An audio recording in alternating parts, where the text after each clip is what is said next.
The gasoline was already soaked into the wood. The piano sitting in the middle of the empty parking lot behind Little Richard's house in Los Angeles, and he was holding the lit match in his trembling hand. It was August 1977, and this was the third time Richard had tried to destroy the upright piano that had made him famous, the instrument on which he'd recorded Tutti Frutti in 1955 and changed music forever. His brother Robert stood 20 feet away, watching with a mixture of concern and confusion as Richard circled the piano, talking to it like it was alive, saying, "You have to let me go, I paid enough, I did everything you wanted." Then Richard threw the match. The gasoline ignited immediately, flames shooting up 6 feet high, the heat so intense that Robert had to step back. They watched the piano burn for 40 minutes, watched the flames consume what should have been dry wood and old varnish, watched until the fire died down to embers, and when the smoke cleared, the piano was still there, scorched, covered in soot, but structurally intact. The keys were still white, the strings were still taut, and when Richard, shaking with either rage or terror, pressed one of the keys, it produced a clear, perfect middle C. He screamed then, a sound Robert had never heard from him before, and ran into the house. The piano stayed in that parking lot for 3 more days before Richard finally had it moved back into storage, and he never tried to destroy it again. That piano still exists today, sitting in a private collection, still playable, still bearing the scorch marks from 3 separate attempts to burn it, and the question nobody has been able to answer is simple: why wouldn't it burn? Before we continue with this story, if you want to explore the strangest mysteries in music history, please subscribe to our channel. These investigations take months of research into archives, witness testimonies, and scientific analysis, and your support helps us uncover the secrets behind rock and roll's most bizarre phenomena. The piano's mysterious arrival. To understand why Little Richard became obsessed with destroying this particular piano, you have to start at the beginning. At J&M Studio in New Orleans on February 10, 1955, Cosimo Matassa owned the studio and had engineered some of the most important rhythm and blues sessions of the early 50s. So when a delivery truck pulled up that February morning with an upright piano he hadn't ordered, Matassa was confused. The delivery man said the piano had been specifically requested for a session the following day, but Matassa insisted he'd made no such request. The delivery man said the piano was already paid for and non-refundable, handed Matassa a receipt and left. When Matassa looked at the receipt later, the company name didn't exist in any business directory, and the address was an empty lot. The piano itself looked unremarkable, a standard upright from the 1930s or 40s with dark wood finish. But when Matassa's piano tuner Marcus Webb came to tune it the next morning, the strangeness began. Webb spent 3 hours on the instrument and then refused to work on it again. He said the strings were already perfectly in tune, but when he tried to adjust them, they seemed to return to their original pitch within minutes, as if the piano was correcting his work. More disturbing was the wood. Webb said the cabinet felt warmer than room temperature, and the warmth seemed to be coming from inside the instrument. The next day, Little Richard came to J&M Studio for what would be his last chance with Specialty Records. Producer Robert "Bumps" Blackwell had booked the session expecting standard rhythm and blues numbers. The session started poorly. Richard's voice sounded constrained, his playing uninspired, and after 3 songs going nowhere, Blackwell was about to call a break. Then Richard stood up, walked to the unfamiliar upright delivered the day before, and sat down. Everyone noticed his reaction when his hands touched the keys. He jerked back slightly, then slowly returned his hands to the keyboard, his expression changing as if experiencing something intense no one else could perceive. Then he started playing, and the sound was extraordinary. It wasn't just Richard's playing, aggressive, wild, technically impressive, but the piano itself, responding in ways that seemed beyond normal acoustics. The notes had more resonance, more presence than the studio's other pianos could produce. The bass notes rumbled through the floor, the treble cut through air with knife-like clarity.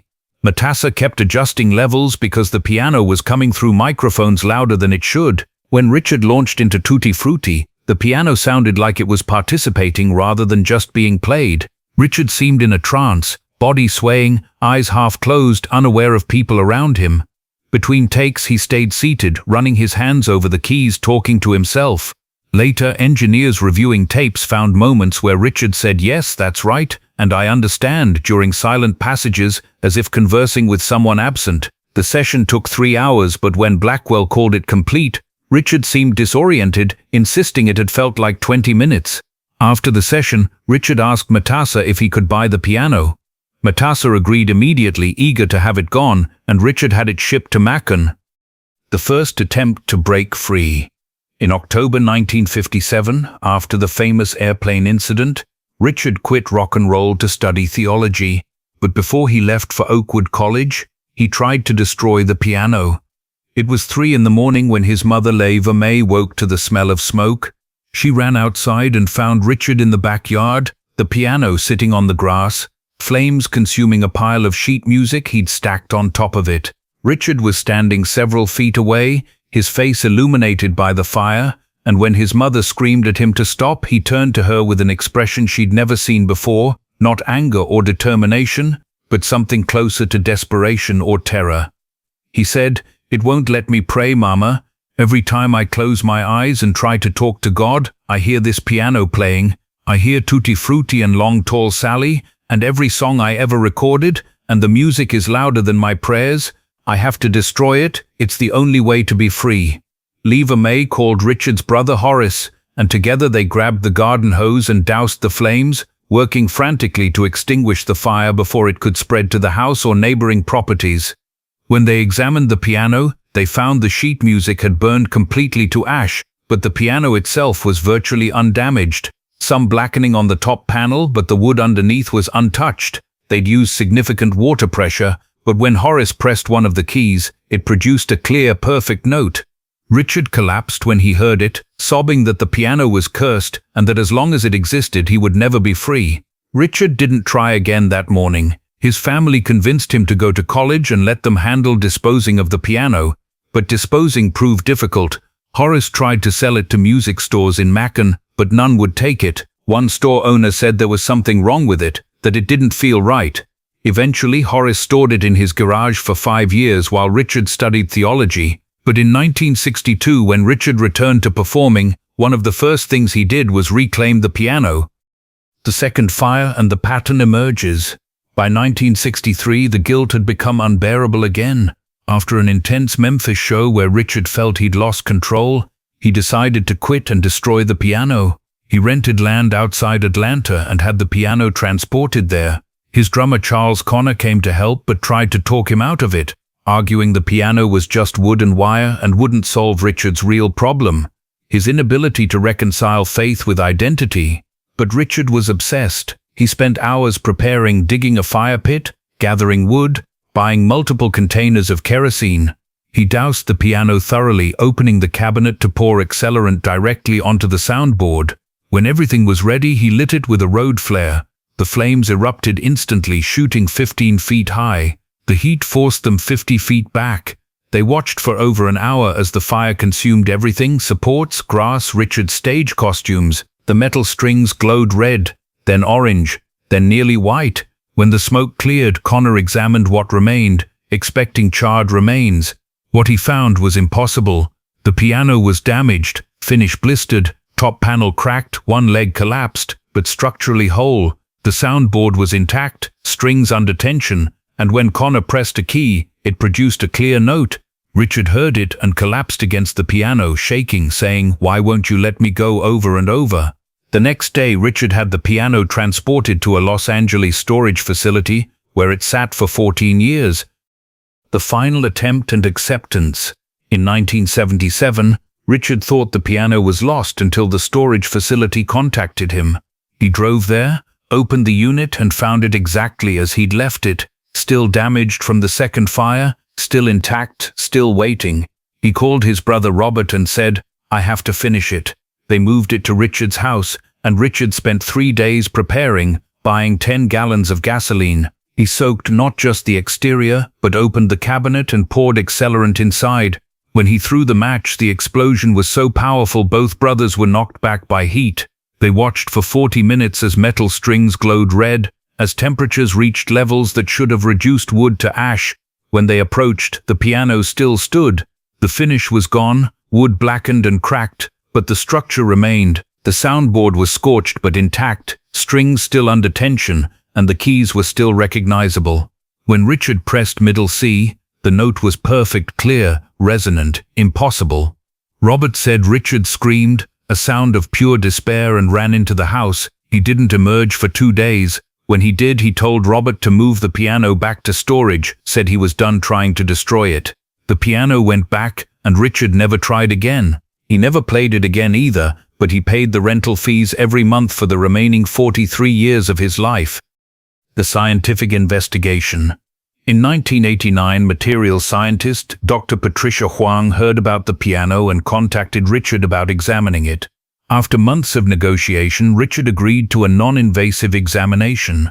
Huang's team spent 3 days conducting tests. What they found was confusing. The wood was primarily spruce and maple, standard materials, but the density was wrong, significantly higher than normal, closer to hardwoods. High-density wood is more fire-resistant, but the density varied across the instrument in ways that made no sense. More puzzling was temperature. Even 12 years after the last fire, the piano registered several degrees warmer than ambient temperature. They considered various explanations: residual heat, radioactive decay, chemical reactions, microbial activity, but none fit. Huang's published report concluded the piano's survival was due to high wood density and favorable combustion dynamics, but in an interview 20 years later, she admitted her explanation didn't account for everything, particularly the persistent warmth. She said the piano shouldn't have survived even 1 fire intact, much less 3. The current owner and the piano's present. After Little Richard died in 2020, the piano was claimed by a private collector Will called James, who'd been following its story for decades and who paid a sum far exceeding its value as a damaged instrument, but appropriate for its historical significance. James had the piano moved to his climate-controlled facility where he keeps his collection of musical instruments, and he's been monitoring it extensively ever since, documenting properties that he finds both fascinating and deeply unsettling. The warmth is still present, 5 to 7 degrees Fahrenheit above ambient temperature at all times, persistent across all seasons and weather conditions. James has installed multiple temperature sensors at various points on the piano's cabinet and has been recording data continuously for over 3 years now.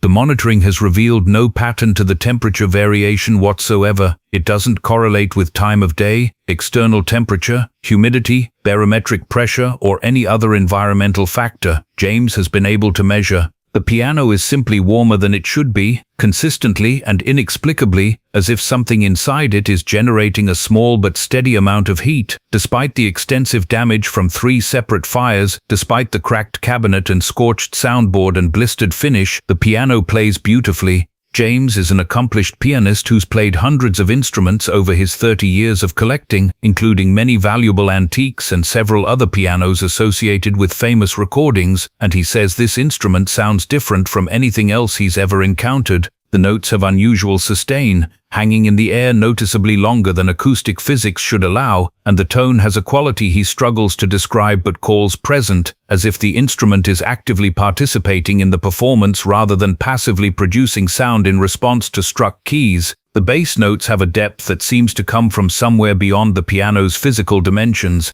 and the treble notes have a clarity that cuts through air with almost uncomfortable sharpness. James has had multiple professional pianists play the instrument, and every one of them has commented on its unique acoustic properties, though none can explain what causes them.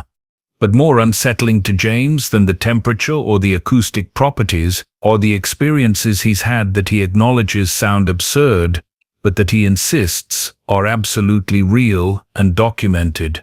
Sometimes when he's in the room with the piano but not playing it, he hears notes, not loud, not continuous, but occasional single notes, as if someone in another room is touching keys gently testing the sound. The first few times it happened, James assumed it was acoustic feedback from outside noise, sound from adjacent rooms being transmitted through the building's structure, and somehow triggering sympathetic vibrations in the piano's strings. But he's confirmed through careful observation that the sounds correlate directly with the piano itself. When he hears a note, the corresponding key on the piano is visibly depressed, moving down and then returning to its resting position exactly as it would if someone had pressed it deliberately. He's had the piano examined by 3 different piano technicians, specialists who service concert instruments and antiques, and none of them have found any mechanical faults that would cause keys to depress spontaneously.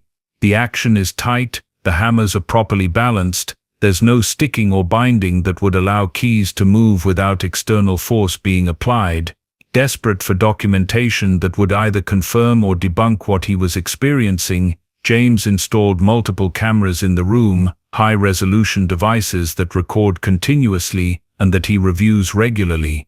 The footage has confirmed his observations in ways that make him profoundly uncomfortable. The cameras show, clearly and unambiguously, keys moving on their own, depressing slowly, as if being pressed gently by invisible fingers, then rising back to their resting position. It's always single keys, never chords or patterns, never anything that resembles a melody or even a recognizable musical phrase, just isolated notes at irregular intervals, sometimes several times in a single day, other times with days or even a week passing between occurrences. James has tried to find patterns in the key strikes, specific notes that activate more frequently, times of day when it happens more often, correlations with his own presence or absence from the room, but there are no patterns. The phenomenon seems random, or if there is a pattern, it's one James hasn't been able to discern despite months of careful observation and data analysis. James doesn't know what to make of these phenomena, and his uncertainty troubles him more than the phenomena themselves. He's a skeptic by nature and by training, someone who approaches the world through empirical observation and rational analysis. He doesn't believe in ghosts or curses or any form of supernatural intervention in the physical world. He's been collecting musical instruments for 30 years, has owned hundreds of items with fascinating histories and famous former owners, and has never encountered anything he couldn't explain through normal mechanical principles, acoustic physics, or the psychological tendency humans have to find patterns and meaning in random events. But this piano challenges every aspect of his skepticism in ways he finds intellectually and emotionally disturbing. The phenomena aren't subtle or ambiguous, they're clear, measurable, and documented by instruments that don't have imaginations or psychological biases. The temperature sensors show heat that shouldn't be there. The cameras show keys moving without anyone touching them. His own trained ear hears acoustic properties that violate his understanding of how pianos work. He's considered and investigated every rational explanation he can conceive: environmental factors, mechanical quirks, acoustic anomalies, even the possibility that he's experiencing some form of sensory dysfunction or that his monitoring equipment is malfunctioning. But every explanation fails when confronted with the totality of the evidence. The phenomena are too consistent, too specific to this particular piano, too well documented by multiple independent observers and instruments to be easily dismissed as error, coincidence, or delusion. James's current position, reached after 3 years of observation and increasingly reluctantly, is that he owns an instrument he doesn't fully understand, that possesses properties he can't explain through any framework available to him, and that may genuinely have some anomalous quality that exists outside current scientific understanding. This admission costs him something intellectually. It requires acknowledging that his materialist worldview might be incomplete, that there might be phenomena in the world that resist reduction to physics and chemistry and mechanical cause and effect. He continues to monitor the piano meticulously, continues to play it occasionally despite the unease it provokes, continues to hope that some rational explanation will eventually emerge that accounts for everything he's observed. But as time passes and the phenomena continue unchanged, he's forced to confront the possibility that no such explanation exists, that the piano is exactly what little Richard believed it was, not just an object but something more, something that operates according to rules. James doesn't understand and might never understand. He's considered selling it, passing this burden to someone else, but he's also oddly reluctant to do so, feeling a responsibility to continue documenting and studying the piano, to be the custodian of this mystery even if he can never solve it. And there's another reason for his reluctance, one he admits only rarely, and with visible discomfort. He's become fascinated by the piano, drawn to it in ways that feel compulsive rather than merely professional. He finds himself thinking about it when he's away from his collection, finds himself returning to the room where it sits more often than his other instruments require, finds himself touching it, running his hands over the keys, sometimes talking to it quietly, as if it might respond. This behavior disturbs him because he recognizes it from Little Richard's story, recognizes the pattern of attachment that became obsession, and he wonders sometimes if the piano is doing to him what it did to Richard, binding him to it in ways that feel voluntary but might not be. What it all means. So what is this piano? Is it cursed, as Little Richard believed? Is it simply well built, as the scientific report suggested? Or is it something else? We don't know. What we do know is that this piano has been at the center of one of rock and roll's strangest stories for 70 years. We know Little Richard believed with absolute conviction that this piano was bound to him, that it represented his bargain with success, and that he could never be free while it existed. We know that everyone who's encountered this piano, from Cosimo Matassa in 1955 to the current owner today, has reported unusual experiences. These aren't casual observers but professionals who've worked with thousands of instruments and recognize when something deviates from normal. The pattern of testimony is too consistent to dismiss as delusion. Something about this piano is genuinely anomalous. Perhaps the most important question isn't what the piano is, but what it represents. For Little Richard, it represented the inescapability of his fame, the way success had trapped him in a performance he couldn't stop. The piano wouldn't burn because the bargain wouldn't end, because the performance was eternal. Whether the piano possessed supernatural properties or was simply unusually durable doesn't matter. It served as a physical symbol of Richard's imprisonment, and his inability to destroy it mirrored his inability to escape the cycle that defined his life. But there's another interpretation. What if the piano isn't just a symbol?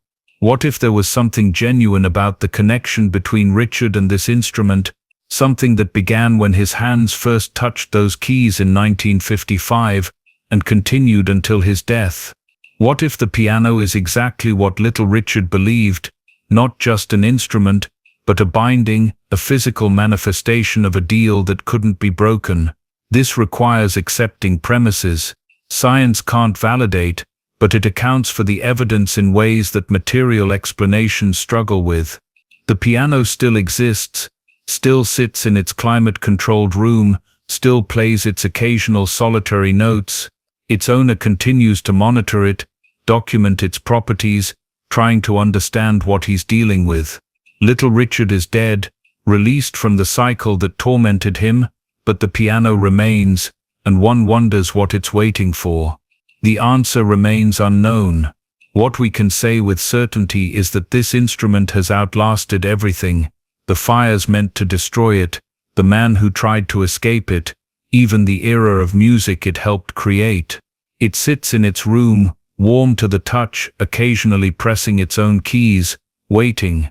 And somewhere in the air around it, if you listen carefully, you might hear the faint echo of Tutti Frutti, played on a piano that refuses to be forgotten.